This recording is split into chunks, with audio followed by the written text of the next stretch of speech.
Le Conseil des ministres tient ses assises. La rencontre est hebdomadaire. Comme à l'accoutumée, le président de la République prend place et dirige la séance.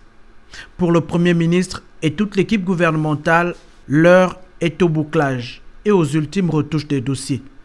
C'est dans un contexte d'actualité internationale marqué par l'élection du nouveau pape que le Conseil des ministres ce jeudi s'ouvre. Premier pape jésuite et premier issu du continent américain, Jorge Mario Bergoglio, l'ancien archevêque de Buenos Aires, est désormais le pape François. Au terme de 2 jours de délibération et 5 tours de scrutin, il devient le 266e pape de l'Église catholique romaine. Au plan intérieur, l'actualité reste marquée par la grève des pétroliers de l'ONEP et son impact sur l'économie nationale.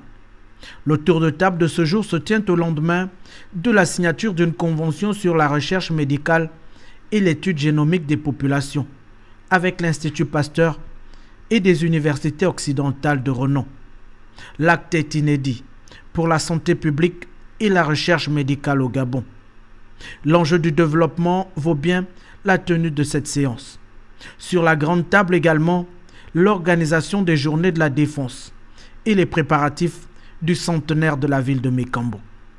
En première ligne, dans la mise en œuvre des festivités de cet événement socio-économique et culturel, le chef de l'État a reçu mardi le comité d'organisation.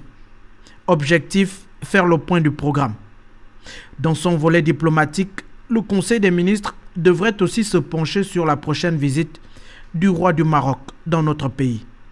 Pour le reste, certainement, des mesures individuelles et des projets de textes législatifs et réglementaires qui seront rendus publics à l'issue des travaux.